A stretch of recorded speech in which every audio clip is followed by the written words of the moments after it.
standing before you, I'm having a sort of flashback to 4 years ago when I interviewed for the job I currently had, and I went through a number of fora in this room. So thankfully, you'll only be hearing from me for a few seconds tonight, and I'll hand over the mic.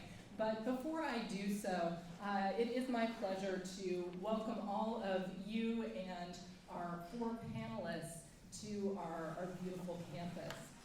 As I had occasion to mention a few moments ago, Stetson University is a place that is crystal clear about the values that structure what we do, what we live, what we learn each and every day. For those of you who are already part of our campus community, you know that those values are personal growth, intellectual development, and global citizenship.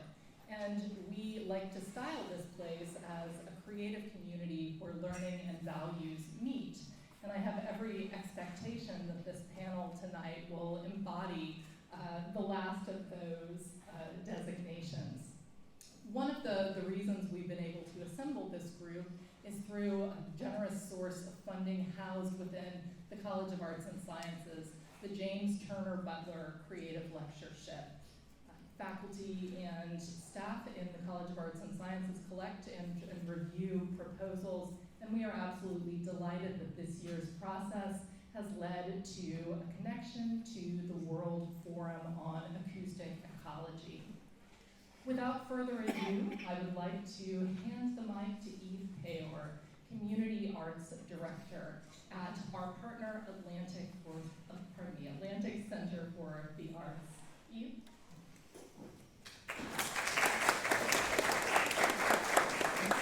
Thank you very much, Lisa. So good evening, my name is Eve Payor, and I represent Atlantic Center for the Arts in New Smyrna Beach, Florida. We are the community partner and also the host venue for the World Forum for Acoustic Ecology Conference. The conference begins tomorrow at 9 a.m., and there's still tickets available, and you can get those through Saturday at WFAE.net. So, as we kick off this exciting international convening, I'm reminded of how far our community has come in raising awareness of this field of study, both in academics and in the community. The partnership between Stetson University and Atlantic Center for the Arts has resulted in a National Park Service program for youth of the blind community, and a growing artist residency program at Canaveral National Seashore. I'm honored to introduce a few heavyweights of soundscape studies to talk about listening. From right to left, Claude Schryer is producer of the Conscient Podcast, a bilingual learning and unlearning journey that explores art and the ecological crisis. For 20 years, he served at the Canada Council for the Arts in Management and was a founding member of the World Forum for Acoustic Ecology in Banff in 1993. Jacek Smolicki has been in our community, living in Canaveral National Seashore for the past 6 weeks, audio recording and researching as part of the ACA Soundscape Field Station. He is an interdisciplinary artist and Fulbright scholar pursuing an international postdoctorate at Linköping University, Sweden, Simon Fraser University, and Harvard, and has just released a book, an edited collection called Soundwalking Through Time, Space, and Technologies. Amanda Gutiérrez is a sound artist born in Mexico and living in Canada. Her work explores the experience of political listening and gender studies by focusing on sound walking practices. Gutiérrez uses a range of digital media tools to approach oral agencies and collective engagement. She is currently a PhD student at Concordia University in Montreal and a board of directors of the World Listening Project. David Haskell is a biologist and writer, and recently authored the book Sounds Wild and Broken, chosen as editor's choice in the New York Times Book Review, and finalist for the Penn E.O. Wilson Literary Science Writing Award. He is a William R. Keenan Jr. Professor at the University of the South in Swanee, Tennessee. And our moderator for the evening, Professor Nathan Wallach. He's led the charge for Stetson University to be in the conversation about acoustic ecology. Dr. Wallach represents the digital arts and music technology programs at the university and teaches several classes on the study of our soundscape. I turn it over to you. Thank you, Eve. Thank you, Dean Stump, for setting things up for tonight. I just want to say a few words about my role here. I am the moderator, and these are our guests here to my left. So my role is to really just provide prompts, jumping off points, and kind of like monitor the conversation that way, basically. Not to editorialize, not to inject too much myself, but just kind of get the ball rolling and really kind of stay out of their way, if you will. But also just to introduce new topics maybe when we feel like we're coming to the end of something and kind of move on to the next point. I'm also going to kind of watch things that I know I have invited and asked many of my students to show up here tonight. And so I might ask some clarifying questions for the uninitiated. So I know there's our guests here from the conference who are kind of steeped in this topic of acoustic ecology. I'm going to kind of be the ears thinking about, okay, is that something that maybe a student or an uninitiated person needs a little bit of clarification on, and kind of ask for those clarifying questions, okay? I will also be, so for those Stetson students, this is also a cultural credit event, basically, and so those of you that are not Stetson folks, our students get credit for attending a certain number of cultural events each year. I have a QR code that I will display later in the hour for you to register your number, your attendance, basically, so a little bit of business there, basically, for the Stetson folks. And I'm going to use first names up here, if that's okay with everybody, basically. So that's how I'll refer to our panelists. And so with that, I'll start things off.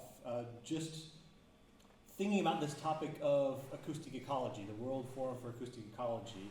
I wanted to start with and ask if somebody could maybe define what that means for those uninitiated folks in the audience.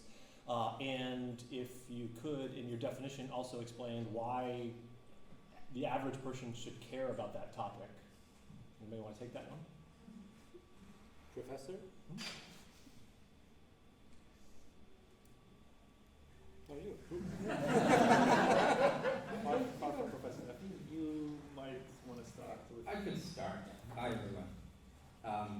Before I answer your question, Yeah. I just want to say that I'm wearing a red hat, in part because I left this morning in Ottawa and it was really cold and I just can't believe I'm in Florida. Keeping my hat on just in case. It's an honor to be here, and your question's a good one because you will have, I haven't got it memorized, what the, but essentially acoustic ecology is the study of the environment from different perspectives, from an artistic perspective, from a scientific perspective, and others, including noise studies, and how we relate to our sound environment, and how we can not only preserve existing sounds, but also design better soundscapes. So that's certainly one way to look at it. But there thankfully, around the world, there are more and more definitions that are much more broader, that incorporate cultural dimensions, that aren't necessarily about noise or about nature, but about all kinds of other types of acoustic phenomena that one can consider as being part of our soundscape, because everything that vibrates is part of our soundscape. So it's how do we relate to it, I think is what's most important to me. How do we relate to sound? How does sound inform our lives? How can we have a better relationship with the sounds around us? Because there's so many living beings that aren't human who are emitting sounds and trying to communicate with each other and us. So anyway, I say this, we all take a stab at it. How's that? I started. All right. Well, I just want to thank everyone who's here with us, and also for the organizers to organize this one. So I just wanted to say that. I mean, I'm perhaps too young to have a critical opinion about why the term acoustic ecology became that term in the field. But I know that ever since the inception of the field, there's been kind of a interesting critical debate about alternative terms such as soundscape studies, for instance. Or in Europe, just recently, I've been trying to put together a group of people interested in acoustic ecology in the context of the Baltic Sea. During our first meeting, we basically spent about an hour or 2 hours discussing why do we have to call it acoustic ecology? This term is dated. We should talk about sonic environments, or maybe acousmatic environments, or sonic realms, and so on. So I like to perceive acoustic ecology as just a trigger for thinking more generally about I think what Claude said about sound as a phenomenon that spans or like a vector that spans multiple fields, multiple perspectives, and it's not just necessarily related to the kind of original definitions of the acoustics, which carry this kind of maybe more professional kind of connotation with engineering, acoustic engineering, kind of scientific knowledge about sound. I think I'll just stop here. They give me this microphone. I have my own. So I think it's important to also, it's really great that you mentioned, well, let's open up this concept also for people who might not understand or might be like a new concept in their minds. And I think that's why this kind of conferences are important in universities, because it's kind of like it's opening up a space, a collective space of thinking, and a collective space also to pass through my knowledge or my experience for their student generations. So as a middle career or emerging, I can say scholar, but practitioner most importantly, I think understanding the different ecologies that are inserted within the field of studies gave me the opportunity to understand the political and social dimension of acoustic ecology. Because from this social relations, I insert myself and my interests within gender studies and race studies to also understand that then in the space, in the environment, there are relations that matter, and those relations have different experiences that also define how we listen, how we resonate. So those specific points are very extremely important to me. Are important not only for my area of study of what I'm writing, what I'm practicing as interdisciplinary artist, but also to create collectivities. Because I think acoustic ecology is not a field that necessarily has to be a solo study. This is the beautiful, I think the beauty of the acoustic ecology is that can be experienced collectively, and it can be also experienced within a space that goes beyond classroom in academia. Is completely related to the soil, to the block that we live with, or the block that we live in, right? And most specifically, conversations that we have in our everyday life, how we do perceive those sonic environments. So that's why I find very rich that term, which maybe I didn't define, but I define my own experience within that field. Good evening, everyone, and again, I want to echo the thanks for the organizers who put on this extraordinary gathering, and I love the emphasis on collective, because I think that's what the study of sound does. Sound inherently connects one being to another. I mean, we're living beings connecting through sound now, the birds in the trees or the insects singing and connecting to one another, but when a star explodes, there are sound waves that come through the air, or when a rocket takes off down the road here, there are sound waves and the rocket is not, as we traditionally understand it, a living being, but there's still connection happening there. So sound unifies and connects, and ecology, the root of the word ecology is the study of home, and home means many things, including the senses. How do we sense one another? How do we sense the right habitat? How do we sense threats and brokenness? And so acoustic ecology is the study of one dimension of home with all the complications that come with that word home.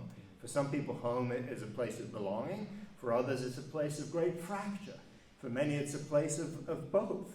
And the same is true in the world beyond our smaller homes. If we look at the injustices within the human community and the crisis of extinction and climate change, there's lots of brokenness in our home as well as lots of beauty.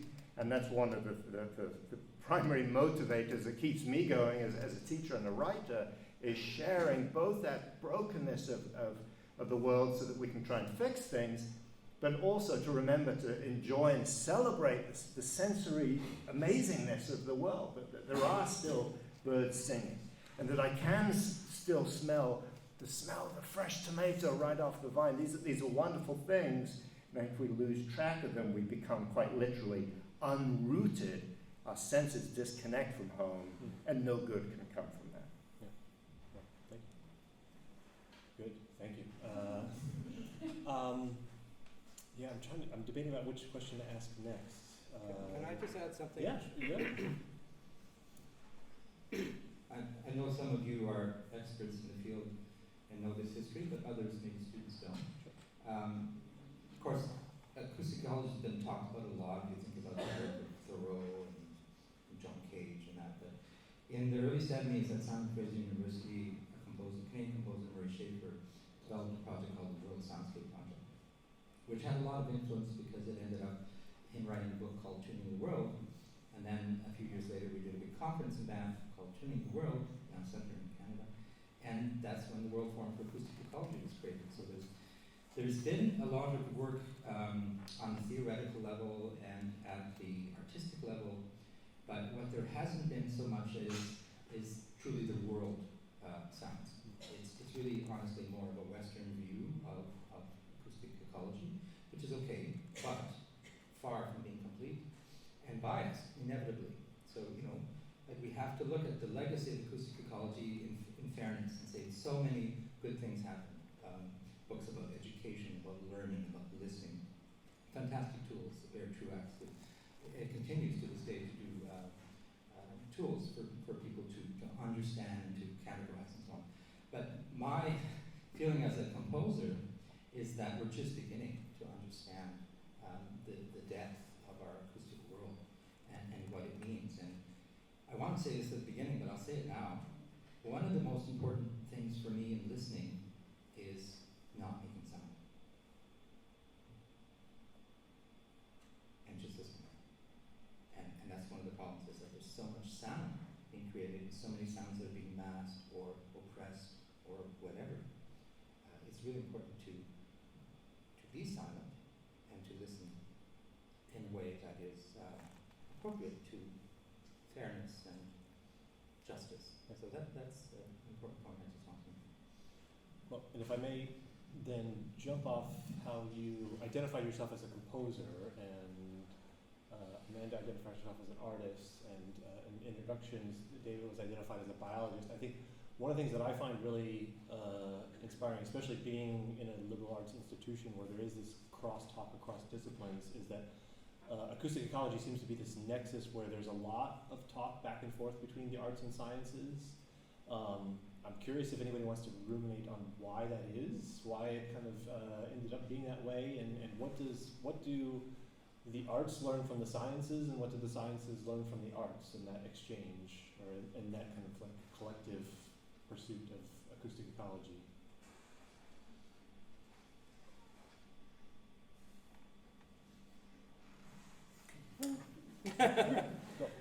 I just trying to remember when I started listening through the scope of science, I was the age of many of the students who are here right now.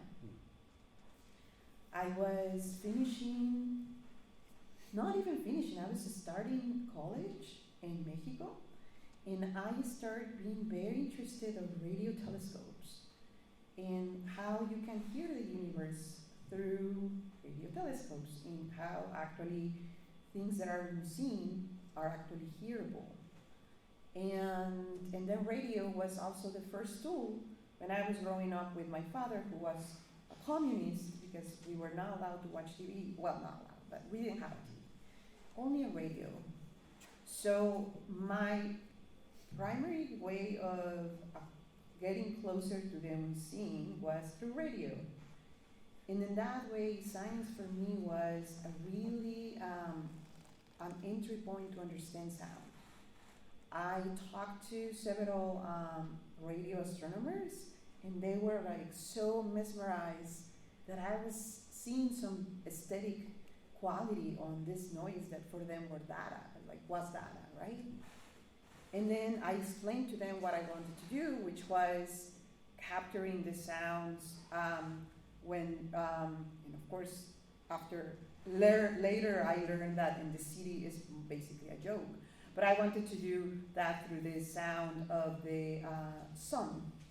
The sun has cycles and has activity, and that reflects in the radio. So that all of this was like, whoa, mind blowing for me. And I think in that extent, science as an artist allowed me to enter and allow me to understand that there is many intersections between these two fields that are extremely worth it to keep digging into. And then from there, you can find your own path. But I don't think it's this or this other. I think that's the interesting quality of acoustic ecology, that is not just giving you one isolated option, but these intersections between all these options, so you can find your own way and your own path within this interest. And that's why I found that kind of like connection between art and science is very worth it to see through sound. Thanks, Amanda. Go ahead. Yeah, go ahead. Well, to answer your question in a very direct way, why acoustic ecology is so prone to bringing artists and scientists, I think the reason is that basically the field was established by artists and scientists, and specifically composers, and that is also something that can be considered as a pitfall of the field, because it was established by composer who represented very specific educational background in terms of music, and they were feeding in this kind of that background into the field, basically directing perhaps not fully consciously that field into a certain direction, and neglecting other ways of thinking about environments acoustically or musically or sonically, so to speak. So that's where the work has to be continued and done more thoroughly, I think, by opening up our thinking about environments to other kind of musical, compositional, or artistic sensitivities that go beyond the kind of established primarily Western traditions, Western European or global North traditions. And in terms of my kind of entry into that field as someone who is educated as a designer and artist, it was around 2006, 2007 that I was becoming more and more committed to sound. There were two reasons. One was I was getting a lot of headaches, I have a lot of migraines, and I really wanted to skip the kind of screen culture as much as possible, so I shifted to using sound more extensively. And it's also around that time that actually the whole craze around mobile phones and iPads was becoming kind of prominent. Everyone was obsessed with the visual, but the sonic has yet again become neglected in a way. And I entered a master program in Stockholm called Experience Design, which was this kind of novel field that was kind of promising to merge science, art, technology, and design. And I again noticed that there was a lot of kind of interest in visual means, in screen technologies, and not that much done in terms of using sound as a medium for designing or thinking about experiencing how we experience our everyday lives, how we experience our relationships with each other and with the environment. So that's when I kind of started introducing sound into the field of, in my work, into the field of design, concerned not with designing objects or graphic design or posters, but experiences. I have one. It'd be stereotype. My colleagues have expressed some of my thoughts very well. I would just put an emphasis on collaboration in a cross-sectoral way. So from the beginning, at least at Tuning of the World, there were lots of social scientists, natural scientists, psychologists, all kinds of people talking about their interest in acoustic ecology and bringing data to the table. Like, here's some new tools, here's a new way of working or studying. And then they would cross-fertilize. You'd see a year or two later that, oh, an artist is working with, and the design would go in new ways. And that's an inherent value of a broad field like this. But one of the drawbacks is that ethically, I don't think we really thought through the challenges of recording things left and right without necessarily having a good connection with the community where the sound comes from. One of the things I had the privilege of doing last year was working with Amanda Gutiérrez, who wrote a book called Hospice and Modernity, which I recommend. Brazilian indigenous woman who teaches at the University of British Columbia, who has done really, really important work on decolonization and thought about how we can demodernize our world. Anyway, there's a course called Facing Human Wrongs where we looked at some of these ethical issues and whether we actually have permission to record a forest, you know. And so there was an exercise, and try this. An exercise that she gave in the course. She said, before entering a space, ask permission whether you can record the space. And this was trees, this was a forest. So I did it, you know, and I didn't feel right. I couldn't record that day. There was something going on. And, well, sounds unusual, but it's why wouldn't we be able to ask permission of a space or an activity before we record and transform it and make music or even make money from it?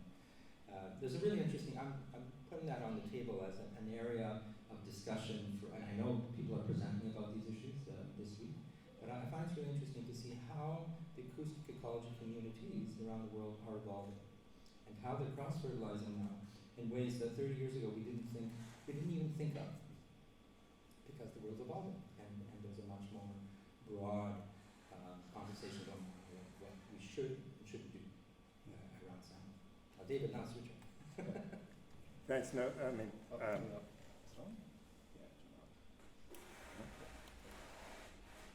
turns out you have to turn on your microphone. So we're all beginner's mind here. So in addition to asking permission, I think saying thank you is an important part of that process. And in the act of asking permission and saying thank you, we honor the possibility of animacy in the more than human world, which I think is one of the themes that has run through both the scientific and artistic approaches to listening that are embedded within the field of acoustic ecology, which I think is really refreshing, because the idea that there is life and agency and consciousness beyond the human is not an idea that is alive in most other parts of our culture. And yet it is alive and alive in its particularities within this field. I mean, maybe I don't want to sort of sweep across the entire field, but I do feel that that's one of the currents that listening maybe opens up for us. Is if we weren't in that frame of mind, that the trees might have their own animacy and agency after we've sat and listened to them for a while, maybe we are drawn to that conclusion through the listening process. Another thing I would say that actually bothers me is I think there is still a huge divide between art and science when it comes to sound. Most music education takes place in spaces that literally, as does this one, wall out the non-human world, as do most of our houses. As a musician, we don't learn what is a spruce tree in my violin, which forest did this come from. As we give second voice to the forest by playing our instrument, we don't learn about the roots of the materiality and the ecology of the instrument that we play.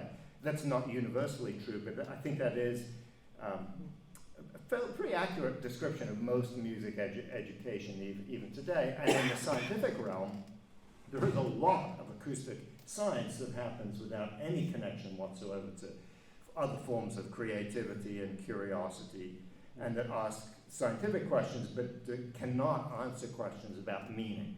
And certainly in my own training, as I trained in another little field of sound, bioacoustics, recording individual sounds of individual species and asking questions about how they evolved. The idea of soundscape studies and so on was just not part of the training program whatsoever. And I think those fields are starting to cross-fertilize and wake up to one another. But I perceive these enormous fields full of incredible work, culturally significant work, particularly around music, which is one of the foundational things of being a human being, is to be engaged in music, disconnected from the message in acoustic ecology, which is listen beyond yourself for a change, be quiet for a change, ask some questions about the vibrations that are emerging around and within you. Go. Can I just add one more? Yes, please, yeah. Excuse my coughing. I mean, I wanted to return to this very important mark done about the permission to record. And I think not only shall we consider that as a crucial element of field recording practice, but also each time we play the recorded, we should also ask ourselves or ask for permission to replay it. And the context in which we circulate our field recordings changes, right? So the field recording that we conceive of with a certain specific intention might mean something completely different in a totally different context in which we play. So as field recorders, I think it's not only the question, can I record, but also can I play it back, and to whom should I play it back? And am I allowed to be circulating the work beyond its kind of cultural, geographical context, but also perhaps temporal context. And this is something I've been exploring in my practice of field recording. We talk a lot about site specificity and being kind of loyal to the place from which we extract sounds.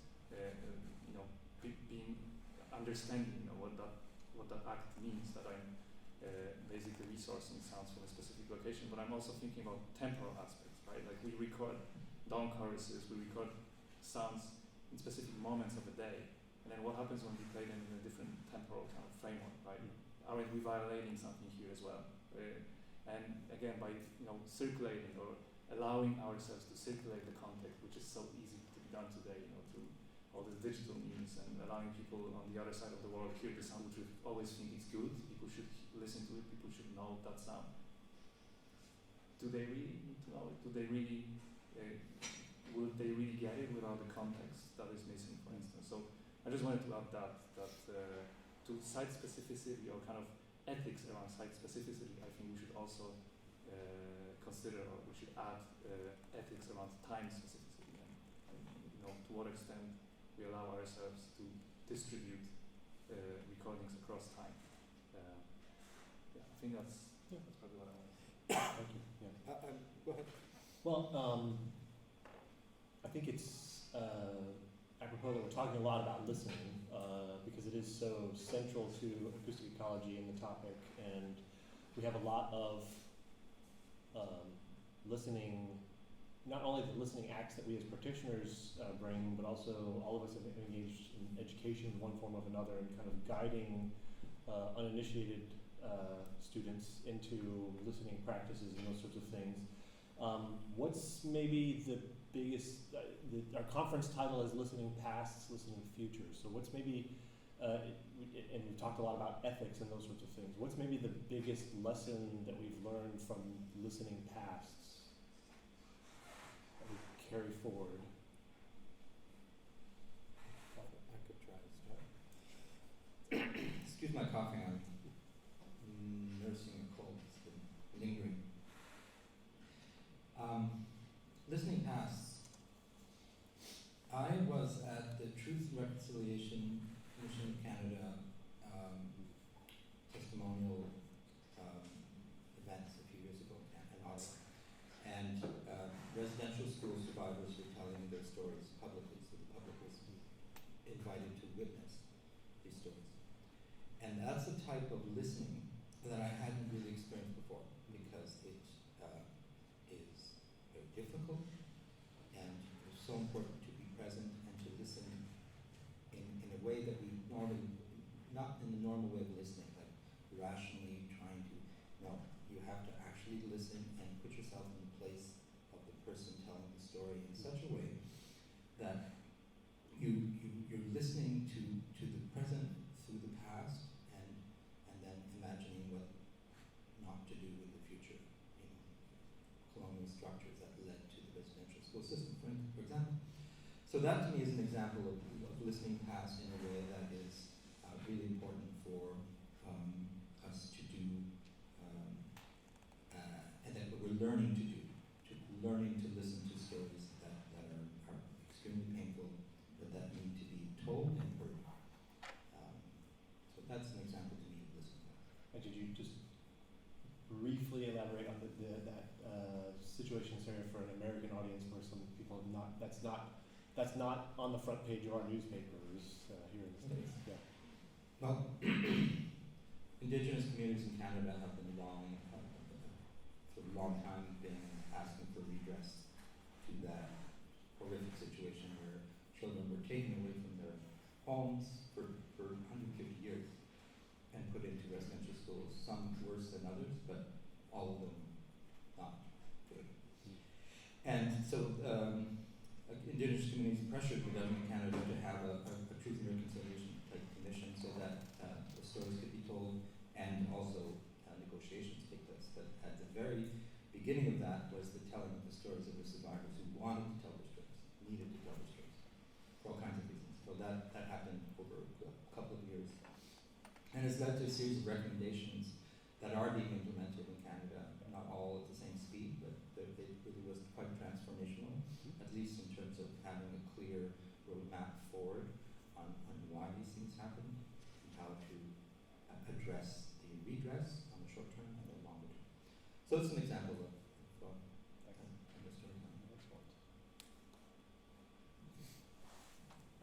in 2013, I developed a soundwalk composition for the former Jewish ghetto in Krakow, where I'm from originally. And every year there's a march organized by the authorities.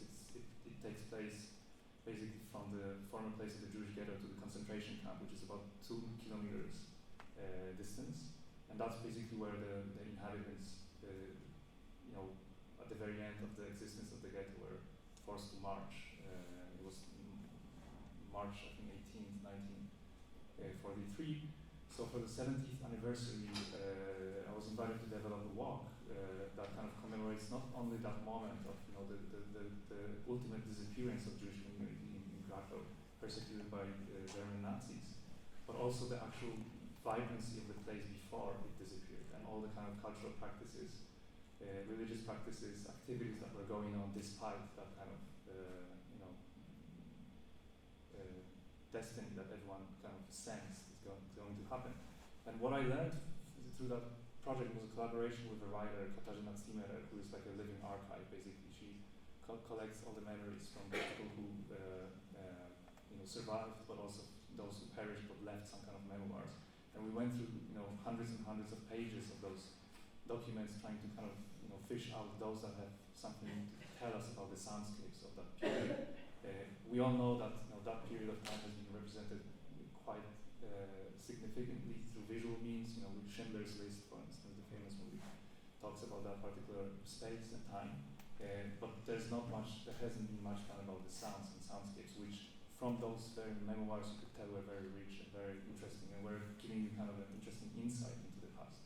So as an outcome, we had a soundwalk which connected 5 selected places in which we tried to not so much reenact or recreate the soundscape, but create conditions for people to imagine how those places might have sounded in the past based on those memories. And my biggest finding during this project is exactly that, that sometimes by what Claude said at the beginning, by just keeping quiet, by creating conditions for silence, we are actually creating conditions for very rich sonorous experience. And instead of trying to really recreate those sonic events, just leaving space, amplifying silence brings much more kind of potent, I would say, space for people to reconnect with the past. Thank you. I will try to explain in a few words one of the practices that puzzle me and still I think it should be more reflection upon, that comes from the past. So last year I went to the sound library in Mexico City. There was an ethnographer who brought some of the field recordings that a British pioneer on sound recording did to indigenous people in Mexico. And he was one of the pioneers because he was experimenting with wax cylinders and also through different forms of recording those sounds. Unfortunately, many of these sounds were a product for Edison to disseminate his merchandise or his commodity.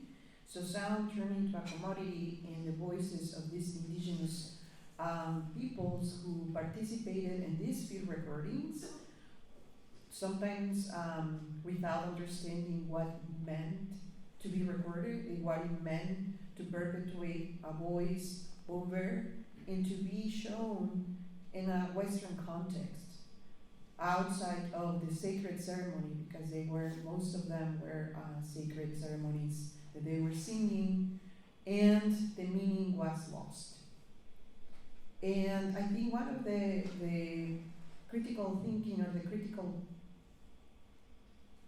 pauses that we have, I want to do, is that when I'm recording, and that comes to also your reflection, both of your reflection, is that I'm not just a microphone. I'm a human being who is holding a microphone, and I'm a human being who is also executing some exercise of power, because I do have a field recorder, and that is going to memorize, and that's going to be perpetuating this memory in some extent that maybe the person who I'm recording doesn't know.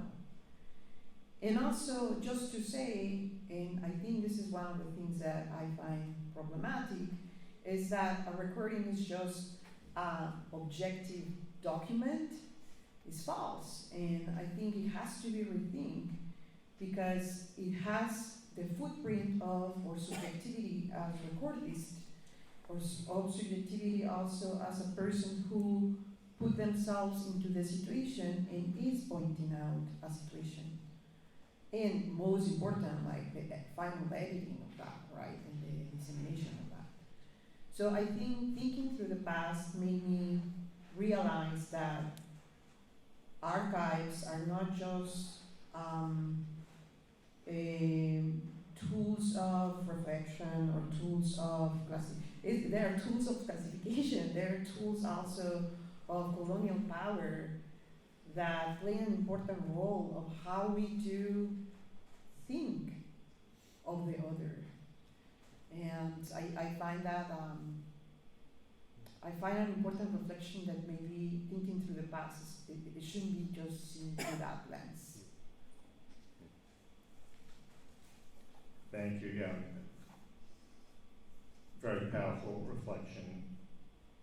In playing that recording, we're quite literally resurrecting the voice of the ancestors, of people who have gone, and that's a powerful magic right there. Because until the 1800s, sound was always ephemeral. Human voice was always spoken and then gone, and then with the wax cylinder, and then tape, and now digital means we can capture what was always ephemeral. And when we are bringing back the voices of the dead, when they're not our ancestors, but ancestors of colonized peoples or ancestors that are separated from us in other ways, I think that's an extremely ethically fraught area. So thank you for raising that question.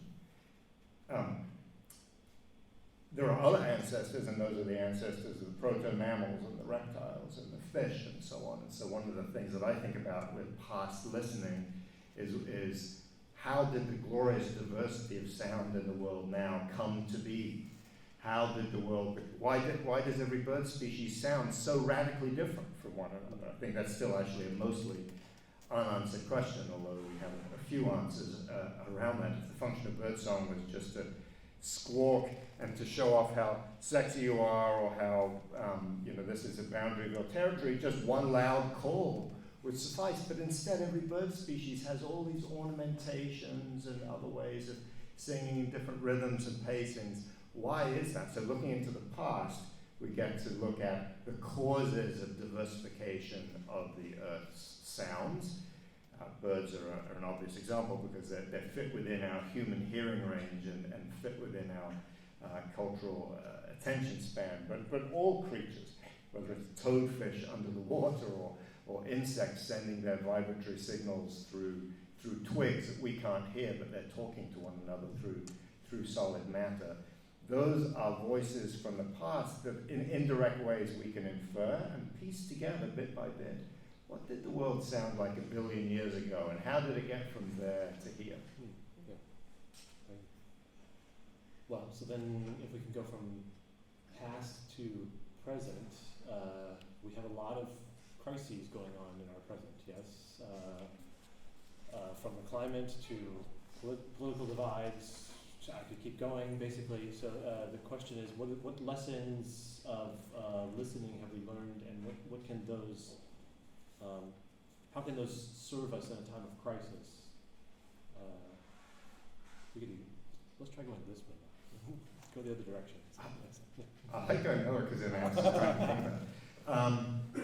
I think one of the crises is a crisis of inattention, where we have become more and more, our attention now, of course, is bought and commodified and stolen and conjured out of us through our little screens that we carry around in our pockets. And of course, that's not a particularly original insight, but I do think it draws us away from lived experience of the sensory world around us. And any species that withdraws its attention from the immediate sensory environment will lose touch with the voices of other members within its own species, but also will lose touch with critical cross-species communications. So a tree root that forgets to communicate with the bacteria and the fungi around it that root will quite literally die. Or an insect that does not pay attention to the sounds of other insects around it, or the sound of the predatory praying mantis that just landed. That's not a very wise life decision. And yet that is a decision that individually and collectively we have made to turn our attention inward into the voices of our own species, and only the voices that can become amplified through the media that we saturate ourselves in. The Instagram algorithm, whatever the New York Times finds interesting enough to put on the front page. I mean, there are algorithms derived from computer calculations, and then algorithms derived by those who hold the levers of power over the media that often cross-collaborate and cross-pollinate. And so we lose voices, the voices that are lost and suppressed within the human community. But more than that, we forget to listen beyond. And say, as a biology educator, I can tell you that most biology graduate students, undergrads or grad students in the US, if you take them outside of the lab building and ask them to identify the voices of non-human species that are singing right around the parking lot where they park every day, most of them will not be able to get more than one or two of those. Identify the names of the tree or the smell that is coming in on the wind that day. What soil did that come from? Why do we, I never had that knowledge as an undergrad, and I have a very small amount, only a very small amount of it now. Why is that? It's because our educational institutions and our governments and our corporations work on the assumption that closing the door to the modern human world is okay, that it works. And evidently it doesn't work, because we live in a time of increasing injustice, inequality, extinction, and so on. And of course, listening is one part of a much larger response. But action that is unrooted from listening is likely to be action that may be vigorous, but may not be wisely directed. Thank you. I think from what you're mentioning is very important also the role of self-reflexivity because I hear you when you said how we can listen to interspecies, and I think that's fundamental, and also because within those relations with others and more than human, I think it can be an important, a very important avenue to actually see what is happening, you know, what is almost like inevitably going to be a not return. Within that crisis, I think I'm also thinking, and thank you for mentioning the book Auspicion in Modernity, because I also learned a lot from that book, and one of the things that I learned from that book was how is my implication in this crisis, in this present moment where I am. Yes, there are elements that are happening and they're taking important decisions, but within that, in which extent I am situated. What are things that I locally and also I ethically can start, if not changing, at least being accountable for. And in that role, I think being a pedagogue, teaching, and no more than teaching, like learning, like co-learning process, has been very important, because then we can pose these questions and we can pose these reflections with younger generations, with all generations as well. Because we always think about the past as senior citizens, but I think it's what, like, both ways, right? And I don't want to see myself as a present just because I'm middle-aged. That would be so simplistic. I think I situate myself in the middle, and to think about, in the middle of this crisis, to think about my own role and my own implication within modernity. Because modernity is coloniality, right? This is like a force that is actually creating part of the problem and the extinction of many species.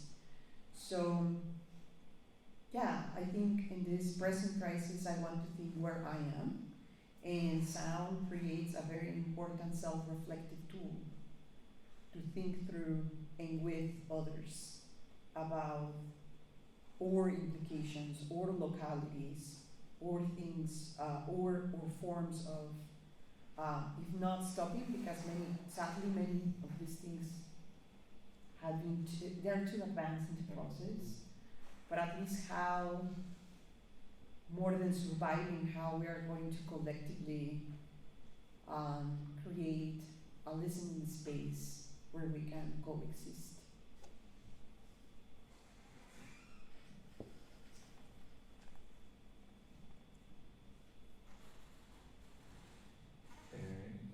I would like to return to the notion of attention, and I think there's definitely something to be said about the crisis of attention nowadays. But on the other hand, I was just remembering the text by Catherine Hales, the philosopher of technology, and you know, one of the most magnificent scholars in terms of cybernetics, who wrote this paper about this differentiation between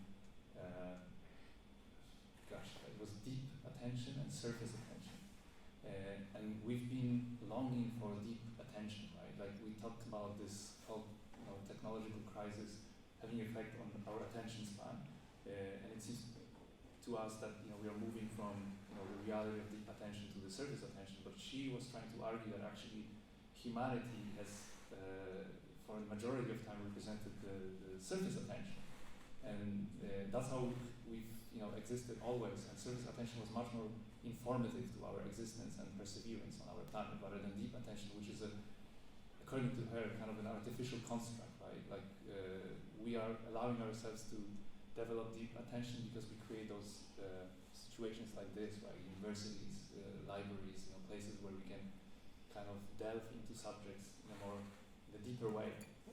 So one kind of speculative and provocative question would be, wouldn't actually our planet benefit more if we actually return to the idea of surface attention rather than deep attention, and just try to at least cherish surface attention more than we do in our everyday life? course, like a little provocation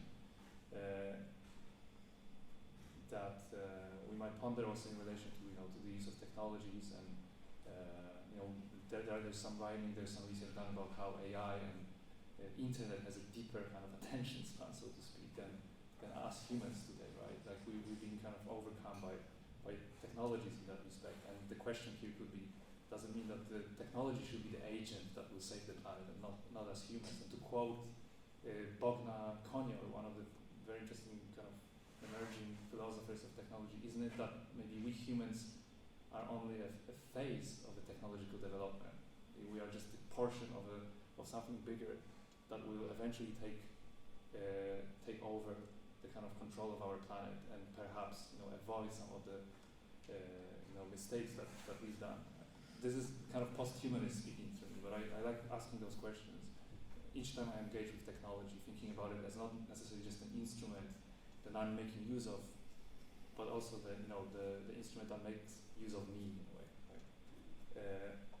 But I think returning to your question, Nathan, which was about lessons learned from listening in times of crisis, I would say that one of the lessons that I've been learning by trying to open up to kind of different positionalities, listening positionalities, understanding other perspectives on our acoustic shared environments, is that crisis is not a state of exception, it's just permanent state.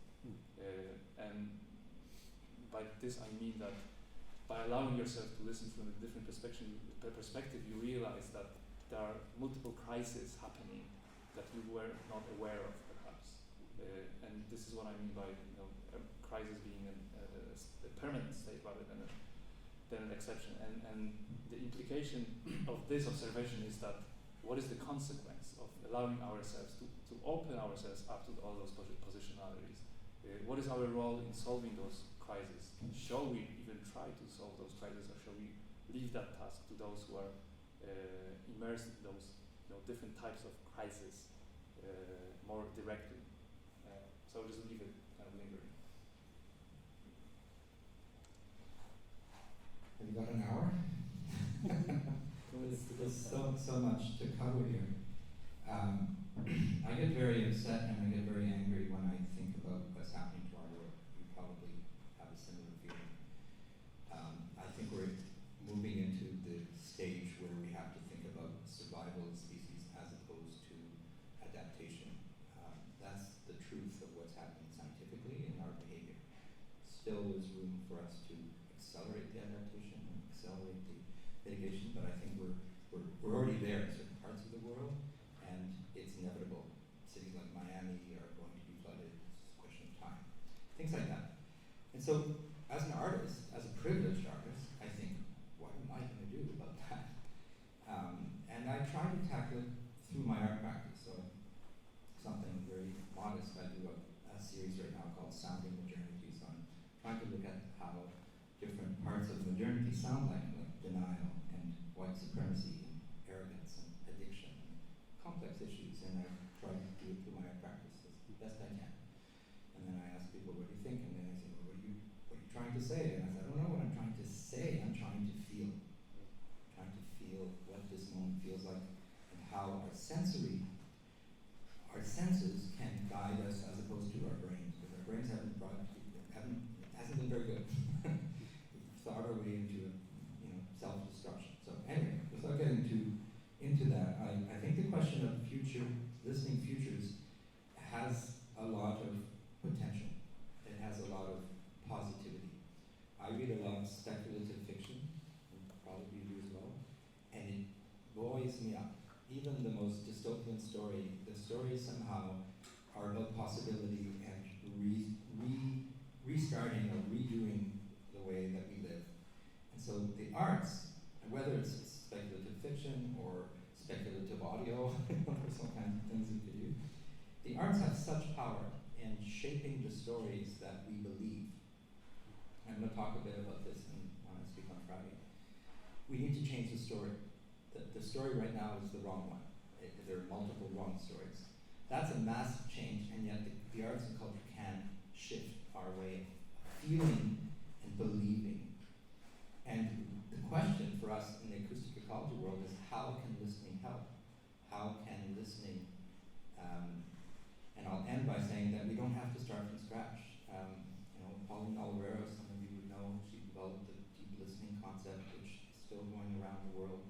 We have many ways of listening that are effective, that are ingrained, but they need to be amplified, they need to be distributed. So when I think about the World Forum for Acoustic Ecology, there's a great platform for us to talk about listening, all the different types of listening that we experience, and what stories through sound, and I say story, I don't mean just narratives, I mean story in the largest sense.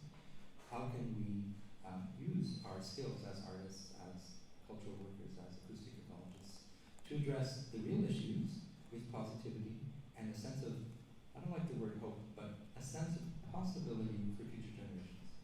That's what concerns me the most as a parent, as a citizen, is what are we leaving to future generations, and our responsibility and our accountability now. And since we work in sound, how can we use sound, or the absence of sound, to make a difference? Yeah. Yeah, thank you, Claude. And that, your response actually alludes to what I wanted to be my next question, so I'll kind of jump in there, and I'll ask Jacek to go first, and then we'll do final thoughts, and I'll ask Amanda to go first, so that everybody has had a chance to go first, basically. I'll ask this question, and then we'll do final thoughts, and then we'll kind of wrap things up. Okay. What are you most hopeful about as you reflect on listening futures? I say that because we've been talking a lot about past injustices, current crises. What are you most hopeful about as you reflect on listening futures? What's the most hopeful aspect of our crisis? Okay. I'm taking little pauses before answering, and I'm sorry for that, but it's a practice that has been kind of ingrained in me since my studies. We had this tradition that when a question was asked, there was dedicated room for thinking through the question. And the interesting thing was that those people who were not acquainted with the rule were kind of thinking, what's going on? Is this person lying? Or is there something wrong there? Yeah, exactly. I'm upset. And I think we need that too. Sure. Maybe more room for just listening to like kind of digesting what we hear around us. Well, the most I would use perhaps not my own words here, but the words of a person who was very instrumental in my last 6 weeks of staying at Doris Leaper House at the Canadian National Seashore as an art resident, and it's Michelle. She's one of the park rangers who was extremely helpful in guiding me into the history of the place, and we had a number of very interesting conversations. And I asked her that question, and I think her answer was wonderful, which is basically education. That's the hope I have, and that's the hope she has. That education, and once more education, is the way to go. And she, from her experience, said that comparing her generation to the new generation, she said that she's hopeful when it comes to people's awareness of environmental issues. The youth today is definitely on a totally different page than her generation, my generation perhaps too even. And so that's the hope, and that's the kind of field of relations that we should not only kind of step into with our knowledge and with our thoughts, but also step into in order to get inspired by. I think only through that kind of multi-directional exchanges between generations we can achieve something, as opposed to creating protocols or agendas and then trying to impose them in a kind of unidirectional way. So yeah, again, I think the need for education and the will to educate oneself, which in the words of Michelle is something that she's observing, is what I'm hopeful about. Thank you. Well, this can be a good opportunity for people who are not thinking or were not considering going tomorrow.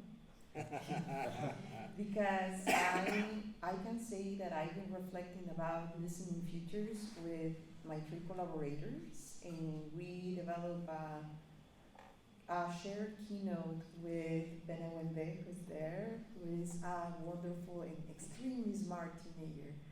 And we've been thinking a lot about that. We've been thinking a lot about what the future of listening means, not only for one generation or 2 generations, but like a multi-generational issue, like a multi-generational matter. Within that, I think there are 3 concepts that I will not unveil because I will talk about this tomorrow. But it's queer acoustics, acoustic justice, and pedagogies of hearing. And within that, for me, the exciting thing about the future, the exciting aspects of listening in the future is that is opening up other, new approximations, informations of how the environment is, which is in constant change, and right now in a very pivotal moment of crisis, is bringing us, but it's also we have to, when we are inventing, we are approaching forms of listening that are not only centered in ourselves. They are not only centered in a dualistic way. They're not centered only in a Western framework. They are not centered only in white heteropatriarchal forms of listening and also production, in acknowledged production, but also we are asking for room. All these generations, and also feminists, and also non-binary and queer populations, we're asking for room, and we're not asking, we're taking the room. And I think that's why it's exciting. And I'm very happy about that. So come tomorrow. Send that one out. I'm getting tired, maybe you are as well, but thank you for listening to us. And I wish there was time for lots of questions, but we will be around for the next few days, and certainly if you want to have conversations, I'm sure all of us would be happy to discuss one-on-one or small groups. I've already talked about speculative fiction, so I won't repeat that. I think there's hope in there. But I just want to tell a quick story about my daughter. She doesn't like it when I tell the story, I'm going to say it anyway. Because a number of you, I had chats with a few of you who are students here, and she came to me when she was 16, and she said, what should I do to contribute to the climate emergency? Because she understands very well what's going on. I said, well, you don't have to take it on your shoulders all by yourself, you know. What do you want to do? No, I need to know what is most useful for me to do. And I said, it's important for you to do something that you're passionate about in life. That way it will truly be useful as opposed to doing something that's just short term. So she chose earth sciences, and she loves what she does, and she's doing work around climate change as a scientist.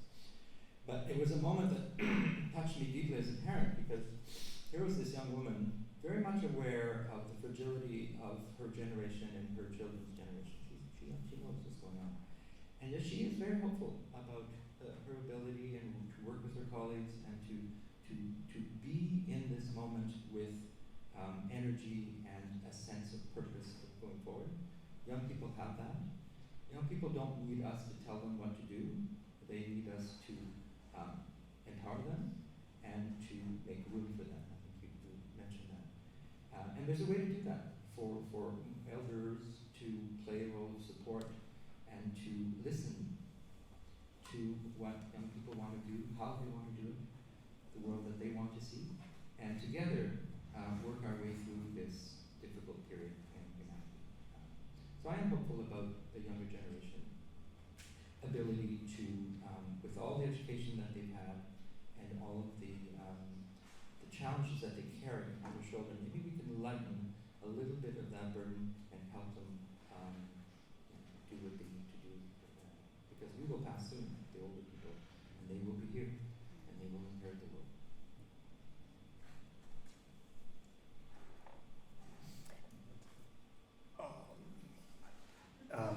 Hard to follow all of those great words of wisdom from all 3 colleagues here. I would say we also live in a time of great anxiety and depression and despair, and there's a huge generational divide in that. If you look at rates of anxiety and depression among people over the age of 60, it's there, but it's pretty low. If you look below the age of 25, it's off the charts high. And I think many of the people of my generation don't even realize that we live in a multiplicity of psychological states and worlds, and there are many causes and many potential solutions. But at any time of crisis, I think we can't get through a crisis alone. We cannot get through a sense of alienation and a sense of depression by ourselves. That's true individually for each of us as people, but it's true of us as a species as well. And so I think what listening can do is offer us the help of listening to our sisters and brother-sisters in the modern human world who are with us in this crisis, even though we are often the ones imposing the crisis. And there's a sister brotherhood cousinship there that can be helpful to us in ways that go far below the radar of human rationality and consciousness, that I think are deeply, deeply nourishing and also deeply, deeply troubling when we really start to listen beyond the human. And so I think that's a moment of hope when we have the possibility that we might regain what our ancestors did for hundreds of thousands of years. Because if they weren't paying attention, they weren't feeding themselves and they weren't understanding their place in the world. So I think there is hope in that, and the crisis makes that hope all the more pointed, if you like. We need that hope. It's not just a hope, it's a desperate need, thirst and hunger to be back into community.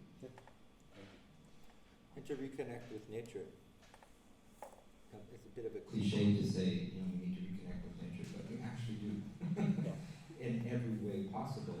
That disconnect allows us to re-energize and to reconnect with vitality of the planet. It's as simple as that.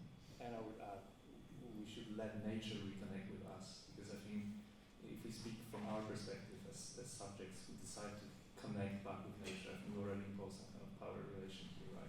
And there's a wonderful piece by Usue Ruiz Arana in the book that I was lucky to edit on sunwalking, which is advocating the idea of rewilding ourselves, basically inviting nature to move back into our environments without our kind of curatorship and basically being open to that.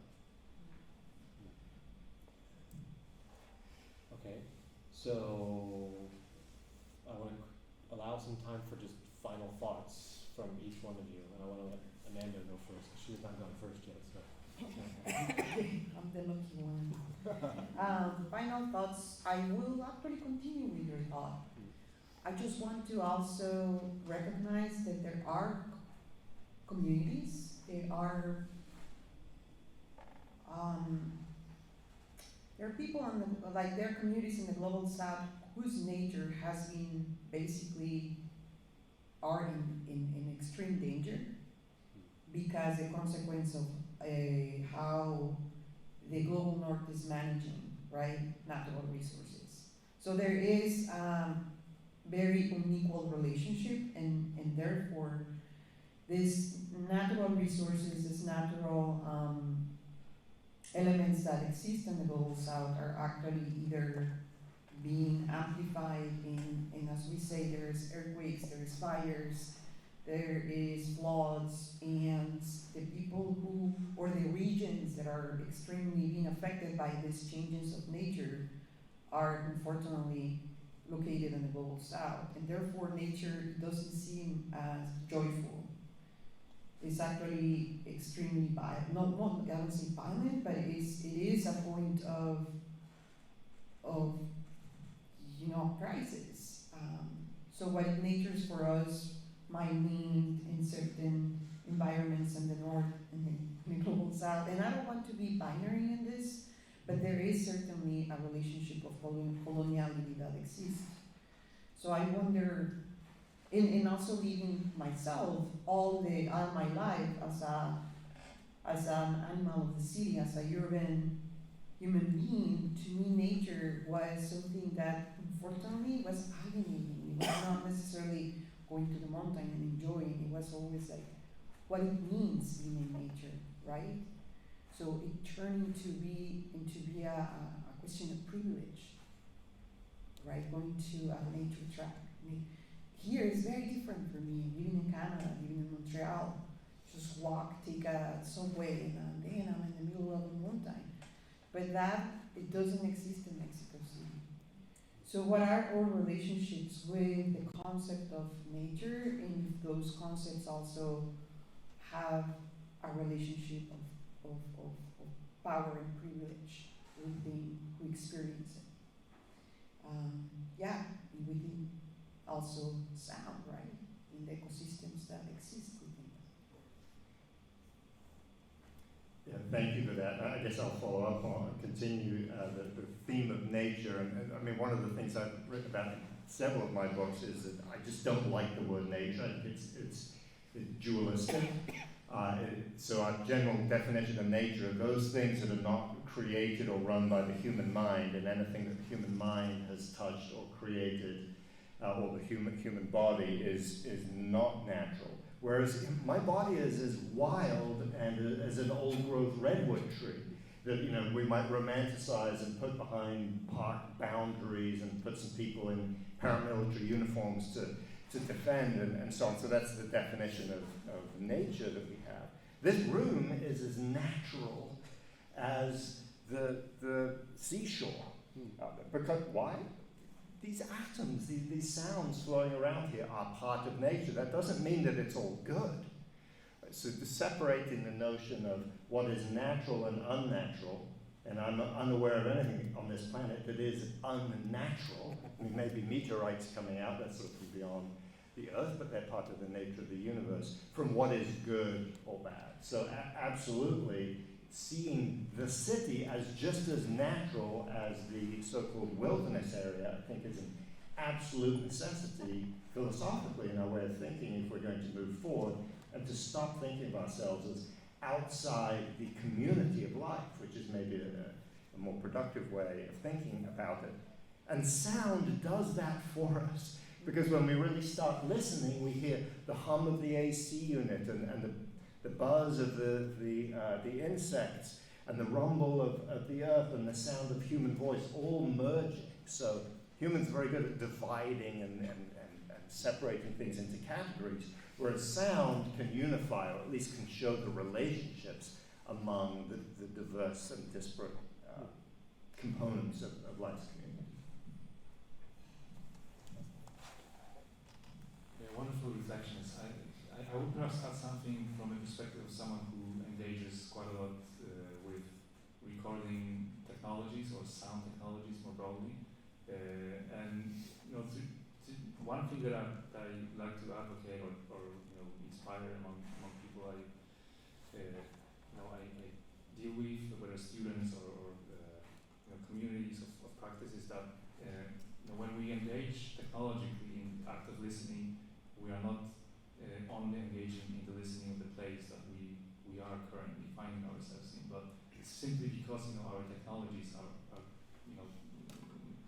compounds of labor force, minerals, different types of elements that come from many different destinations, many different sites. We are never really doing a site-specific work as field recorders, right? We're tearing apart certain realms in order to give presence to one specific realm that we choose to work with. So I always try to inspire this kind of relational thinking among people who deal with sound. And the same applies to just witnessing to our soundscapes without any maybe technological amplification. The soundscapes that we hear are not belonging; they have no kind of specific identity related to the place, but they are permeated by echoes of the past. They are permeated by noises of distant territories. They're permeated by energies of which sources might belong or come from very, very distant lands. So that kind of relational aspect of listening, I think, is crucial in destabilizing certain kind of ingrowth certainties that we like as humans, to surround ourselves by, kind of build our feeling of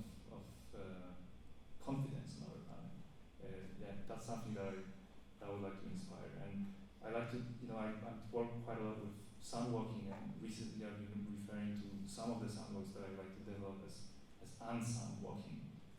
My intention with those walks is not to kind of create a sense of, nice feeling of, understanding the environment around us, but rather a feeling of never being able to fully understand what surrounds us. To kind of destabilize a little bit, our sense of completeness and immersion, and rather, immerse ourselves from that feeling. So perhaps on a slightly dystopian note, I would end here. That we should also embrace that which is alien, monstrous, unexpected, unanticipated in the way that we listen to the surrounding world. J'ai trop parlé, so I've spoken too much, but I'll just say two quick things to end. One is that, Amanda, I agree with you that we need to check our assumptions, look at control systems, look at permissions, we just rethink the whole ecology of acoustic ecology. Maybe we need a convention, maybe we need more tools, but that work is being done, but it needs to be consolidated and we need to just do things differently from now on. That's necessary, and I think it's in the works. I believe that there's power in connecting our disparate and desperate efforts. I think a lot of are working in relative isolation, so the idea of knowing who your peers are, connecting with other sectors, building synergies, that's really powerful. But we are more powerful than the forces that are working against us if we work together. It sounds like a cliche, it's not a new thing, but I think there's too many disconnected efforts that could easily be connected within disciplines, across sectors. So that's something that methodology needs to be done, needs to be work that needs to be done. And I want to end with, there's an indigenous sound theoretician called Dylan Robinson, who teaches at University of British Columbia, who wrote a book called, I'm going to remember the title. Hungry Listening. I think I'm hungry. Beautiful book. And he talks about relational listening. So instead of the personalized individual listening, I receive a sound, this is what I feel, how about it being a two-way street? You are being listened to, you are listening. I think there's a lot of power in that type of shift, evolution if you want, go back. You can think of it as going back to the way we used to do things. But there are some thinkers who are bringing to us beautifully powerful ways of thinking about our practice that we should be listening to. And then eventually enacting. I'll leave it at that. Thank you so much for your attention. Yes, thank you. So, a little bit of, I guess, housekeeping. I was going to do this earlier, but then we started talking about divided attention, and I didn't want to put the QR code up on the screen after that. So, Stetson students, you need to check in. Okay. I didn't want to distract you from our good audience members here, so that's for you to check in for your cultural credit. Yeah, I thank you to Stetson University for making all this possible, particularly the Butler James Lectureship. Thank you. Thank you to Dean Elizabeth Scump and her office for their help and support, particularly Kelly Fuchs to help with a lot of logistics. Thank you to the Creative Arts Department, particularly Laura Glander, who made a lot of paperwork go and move around. Thank you to my DIGA 366 students who have been helping and supporting the conference. Thank you to ACA, yes, for hosting the conference proper, which begins tomorrow. Particularly Nancy Loud-Norman and Eve Pear. And thank you to the WFAE for putting on this event. One last thing for Stetson students. I have some extra copies of David's book to give away, basically. So if you're a Stetson student or a Stetson affiliated person, if you'd like a copy, that's the back. That's the front row, yes, you'd like to see that. Yeah. So yeah, we have some extra copies up here. If you'd like one, please come down here, see me. And I'll apologize if I didn't ask follow-up questions to get them to clarify jargon. Use that as an opportunity to come and talk to these people basically before they escape and head back over to New Smyrna Beach. So thank you all for being here, and one last round of applause for our panelists.